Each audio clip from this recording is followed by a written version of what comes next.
하나님께서 오늘도 우리를 지켜주시고 함께 하심을 믿음으로 바라보면서 나아갑니다. 하나님이 정말 우리를 사랑하십니다. 그 사랑을 믿고 있습니까? 그 사랑을 가슴에 품고 살아가십니까? 하나님의 마음을 온전하게 오늘 하루도 이 가슴에 품고 이 말씀 가운데서 우리가 온전히 승리하는 귀한 삶을 사시기 바랍니다. 오늘 말씀은 마태복음 11장에서 14장까지의 말씀입니다. 예수님께서는 천국 복음을 전파하십니다. 하나님 아버지께서 주신 그 천국 복음을 온 세상에 전파하는 주님의 모습을 우리는 볼 수 있습니다. 11장에는 요한이 옥에 갇혀 있었습니다. 그때 옥에서 그리스도께서 하신 일을 듣고 제자들을 보냈다고 말씀하고 있습니다. 오실 그 이가 당신이오니까 우리가 다른 일을 기다려야 됩니까? 우리는 정말 예수 그리스도 메시아로 오신 예수님을 기다리고 있습니까? 그분이 어떤 분인지를 알고 그분을 정말 신뢰하며 나아가고 있습니까? 예수님께서는 너희가 가서 듣고 보는 것을 요한에게 알리되 했습니다. 뭘 알리라고요? 어떠한 일이 벌어졌습니까? 11장 5절부터 보겠습니다. 맹인이 보며 못 걷는 사람이 걸으며 나병 환자가 깨끗함을 받으며 못 듣는 자가 들으며 죽은 자가 살아나며 가난한 자에게 복음이 전파된다 하라. 메시아가 왔을 때 일어나는 그 현상들에 대해서 그대로 이제 가서 전하라고. 우리는 누구를 기다려야 되며 누구와 함께 오늘 하루를 살아가야 되겠습니까? 우리의 마음속에 늘 하나님을 모시고 살아가면 우리는 새로운 힘을 얻게 되어집니다. 그러나 주님을 바라보지 못하고 주님 앞에 나가지 못한다면 오늘 하루도 실족할 수밖에 없고 넘어질 수밖에 없는 것이 우리의 삶입니다. 천국 복음을 전파했을 때 우리는 천국을 향해서 어떠한 마음으로 나가야 됩니까?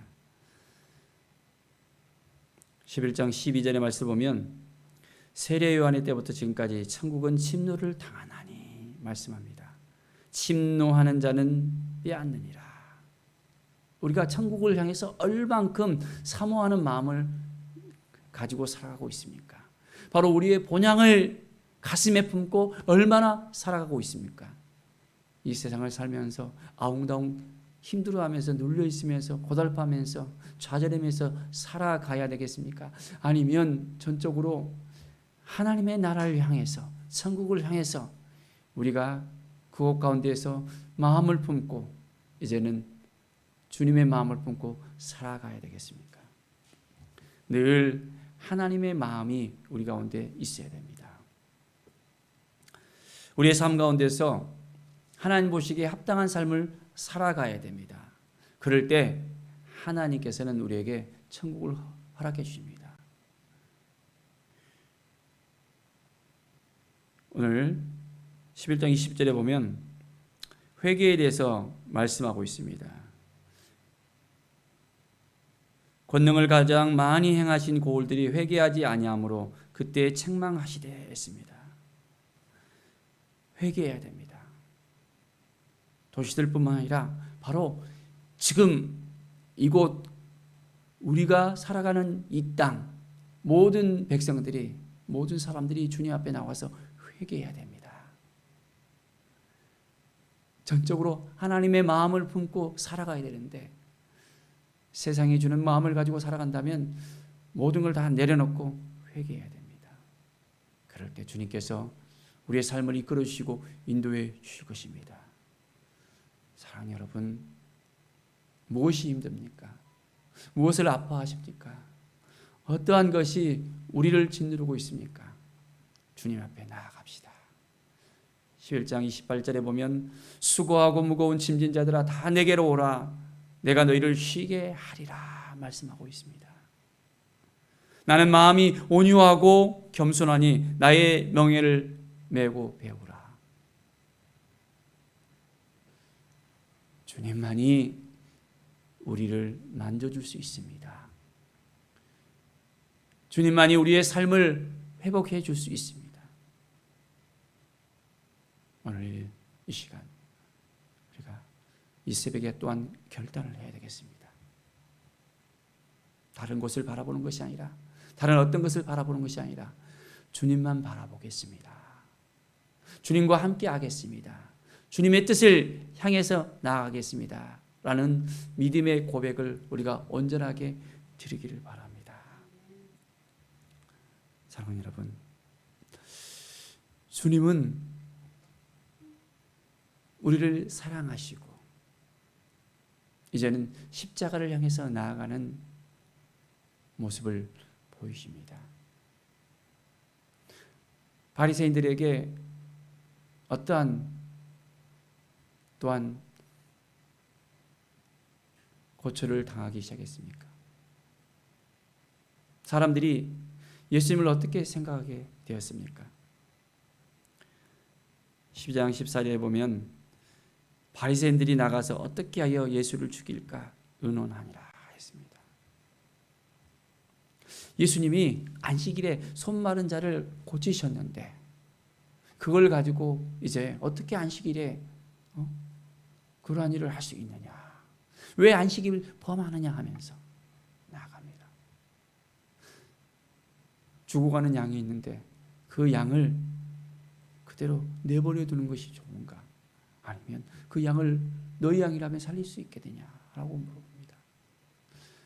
사랑하는 여러분, 주님의 그 모습을 보면서 우리는 어떻게 우리는 또한 살아가야 되는지 다시 한번 생각해 볼 수 있어야 되겠습니다. 우리의 앞길을 막는 여러 가지 세력들이 있을 수 있습니다. 우리가 주의 나라를 향해서 나아갈 때마다 하나님께서는 우리에게 새로운 마음을 날마다 주시는데 어둠의 세력들은 끝까지 우리를 붙잡고 있으려고 합니다. 우리의 하는 모든 일들을 회방하려고 할 수도 있습니다.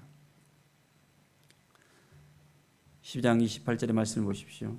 내가 하나님의 성령을 힘입어 귀신을 쫓아내는 것이면 하나님의 나라가 이미 너희에게 임하였느니라.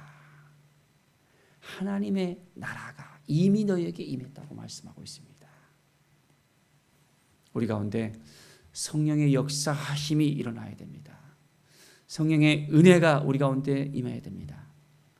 주님과 동행하는 오늘 하루의 삶을 통해서 어둠이 떠나가고 이제는 하나님의 나라가 임하고 하나님과 동행하는 삶, 아버지의 뜻이 우리 가운데 이루어지는 삶이 일어나야 됩니다.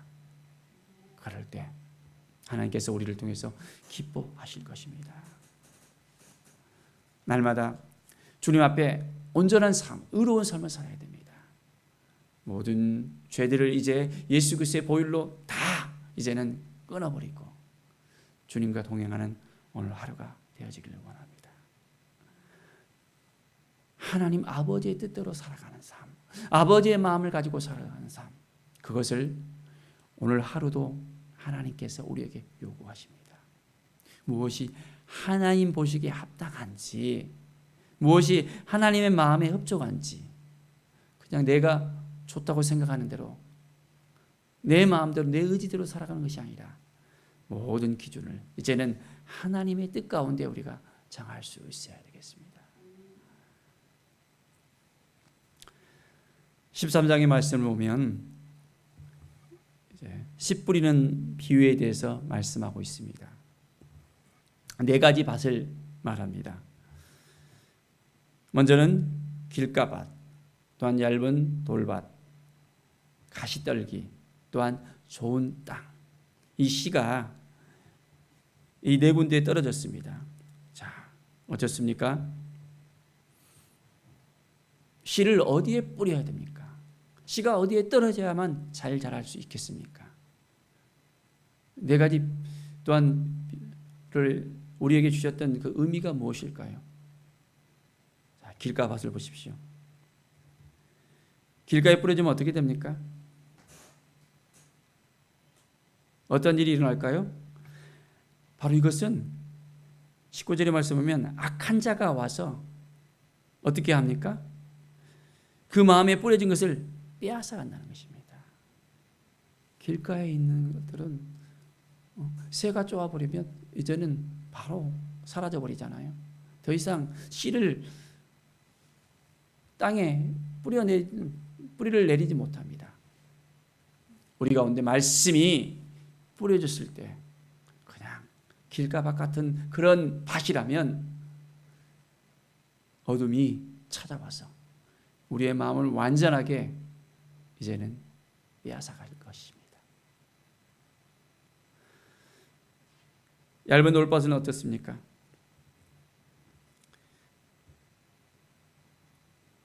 돌밭에 떨어지면 흙이 깊지 아니하므로 싹은 나오기는 나옵니다. 그러나 해가 돋은 후에는 뿌리가 완전히 이제 없어져 버릴 수밖에 없습니다. 바로 20절에 보면 말씀을 듣기는 들었습니다. 그 가운데 기쁨은 있기는 있습니다. 말씀의 뿌리가 내리자마자 이제는 환난과 핍박이 왔을 때 이내 어떻게 되어집니까? 그것을 견디지 못하고 이제는 넘어져 버리는 사람들에 대해서 이야기하고 있습니다. 사랑하는 여러분, 우리 가운데 힘들고 어려운 일이 있습니까? 좌절된 일이 있습니까? 그럴 때 어떻게 해야 될까요? 주님을 바라봐야 되는데, 주님과 함께 해야 되는데, 주님을 붙잡고 나가야 되는데 우리는 그 환경을 바라봅니다. 그 문제를 바라봅니다. 그러니까 어떻게 해요? 넘어질 수밖에 없는 것입니다. 말씀이 우리 가운데 우리를 이끌어갈 수 있어야 되는데 전적으로 하나님의 말씀이 우리 가운데 왕성하게 하지 못하는 것입니다. 이제 네 번째 좋은 밭입니다. 세 번째 가시떨기 밭이죠. 가시떨기 밭은 어떤 부분이 있습니까? 가시가 자라서 기운을 막았다 했습니다. 이것은 22절에 보십시오. 어떻습니까? 말씀을 듣기는 들었는데 세상의 염려와 재물의 유혹에 말씀이 막혀 결실하지 못한다고 했습니다.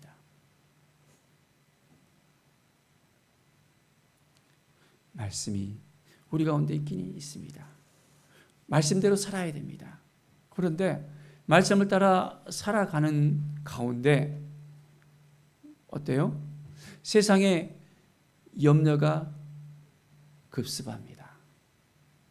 여러 가지 문제들로 인해서 이제는 그 염려가 우리를 짓눌러 버립니다. 재물의 유혹도 있다 합니다. 하나님보다 재물이 먼저 우선순위가 되어집니다. 하나님을 더 사랑하는 것이 아니라 물질을 더 사랑합니다. 그러면 어떻습니까?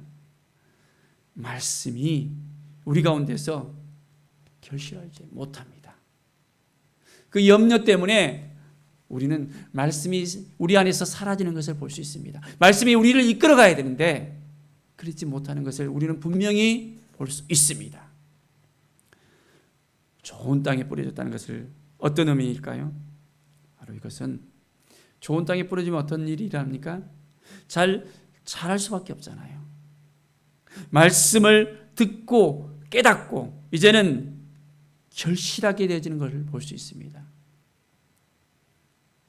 매일매일 우리가 말씀을 묵상할 때 이 말씀을 더 사모하고 나가면 이 말씀이 우리를 이끌어가는 거예요. 이 말씀을 우리에게 풍성해집니다. 감사와 찬양과 기쁨이 넘쳐나게 되어집니다. 100배, 60배, 30배의 결실을 얻게 되어진다고 말씀하고 있습니다. 좋은 땅에 우리의 마음밭이 되어지길 원합니다. 주님의 마음이 우리의 마음이 될 수 있도록 우리는 우리 마음이 옥토가 될 수 있도록 모든 것들을 다 주님 앞에 다 내려놓고 주님의 뜻 가운데 주님의 사랑을 가슴에 품고 말씀대로 살아가는 인생, 그렇게 되었을 때 우리에게서는 분명하게 말씀대로 되어지기 때문에 30배, 60배, 100배가 이루어질 수밖에 없습니다. 억지로 사는 사람이 아닙니다. 억지로 하는 것이 아닙니다. 주님이 도와주시고 주님이 함께 하시고 주님이 역사하시고 주님께서 이루십니다. 오늘 하루가 우리 안에서 말씀이 이끌어가는 삶, 말씀 앞에 우리가 서는 삶이 되어지기를 간절히 축원드립니다. 14장의 말씀을 보면 13절부터 오병이의 말씀이 나오고 있습니다. 오병이어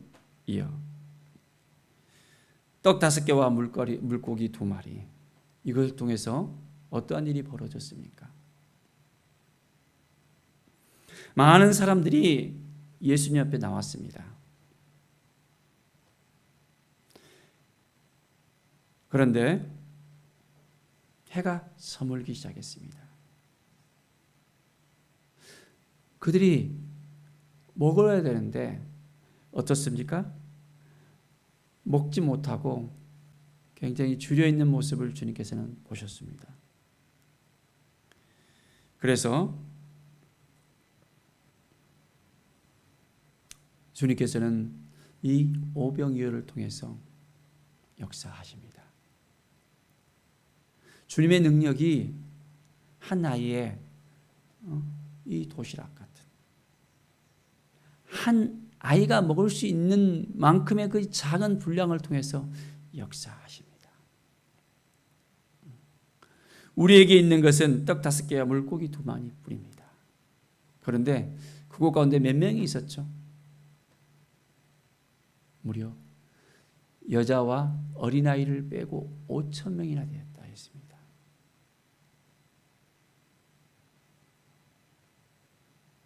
그 많은 사람들을 어떻게 먹여요? 생각해 보십시오. 뭘로 먹일 수 있습니까? 우리 집에 식구가 5명입니다.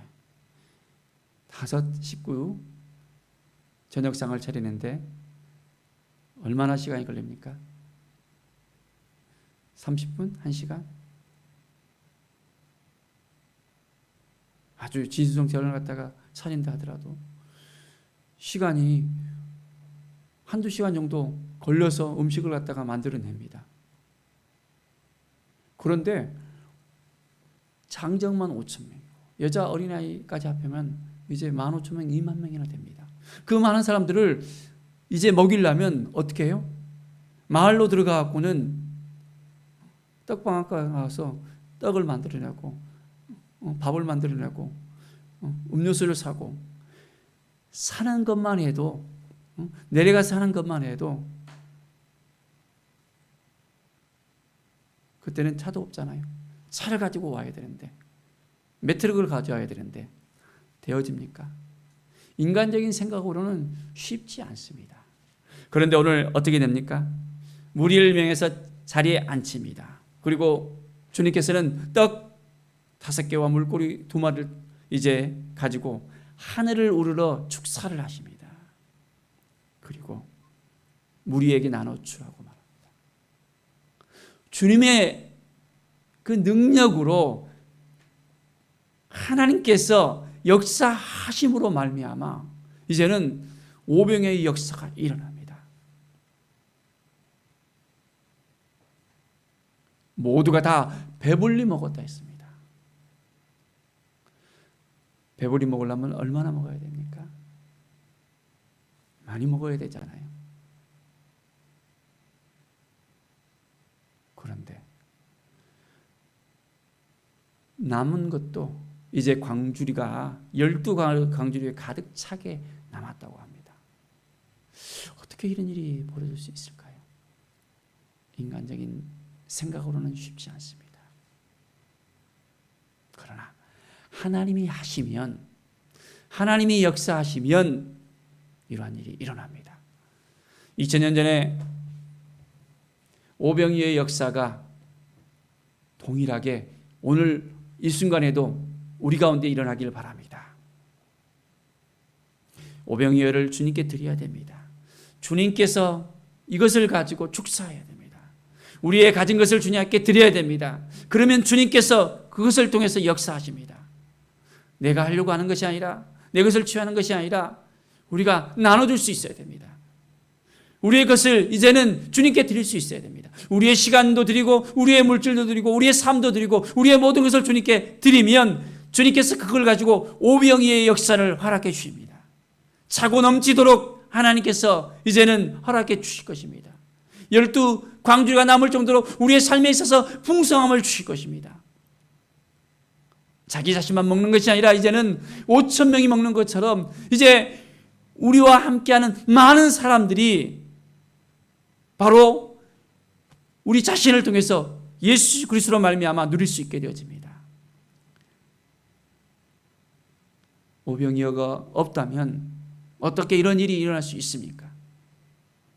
주님께 드린 그것이 바로 하나님 앞에서 귀한 것이 되어지고 하나님의 은혜의 역사가 일어나게 되어집니다.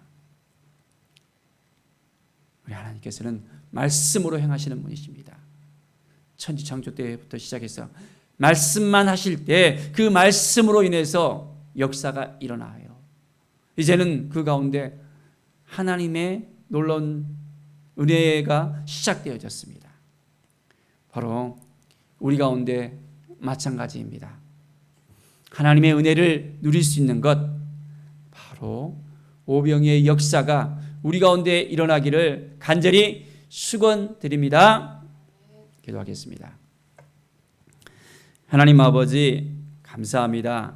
하나님께서 오늘 하루도 지켜주시고 인도해 주심을 믿습니다.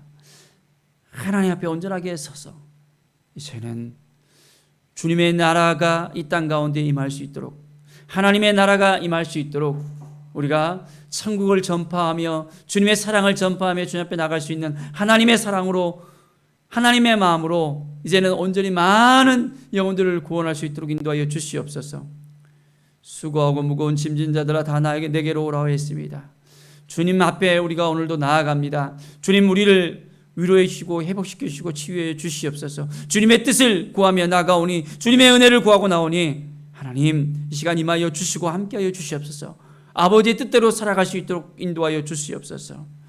우리의 삶이 더욱더 좋은 밭이 되어져서 우리의 마음밭이 말씀을 붙들고 살아가며 말씀 앞에 세워지며 말씀이 우리를 이끌어갈 수 있도록 모든 것을 다 내려놓고 주님의 뜻 가운데 살아가는 오늘 하루가 될 수 있도록 인도하여 주시옵소서. 하나님 우리가 가진 모든 것들을 다 주님 앞에 내려놓게 하여 주시옵소서. 바로 오병이어의 역사가 바로 우리의 삶 가운데 일어나게 하여 주시옵소서. 주님께서 주신 그 모든 것들 다 주님을 위해서 이제는 사용될 수 있도록 인도하여 주시옵소서. 우리의 물질과 우리의 시간과 우리의 삶이 이제는 주님 앞에 온전히 드려졌을 때 30배, 60배, 100배 열매가, 아니 이제는 5,000명이나 먹게 되어지는 5,000배의 그런 역사가 우리 가운데 있게 하여 주시옵소서. 성령께서 우리를 친히 주장하여 주시옵소서. 감사와 찬양을 주여 드리며 예수 그리스도의 이름으로 기도드립니다. 아멘.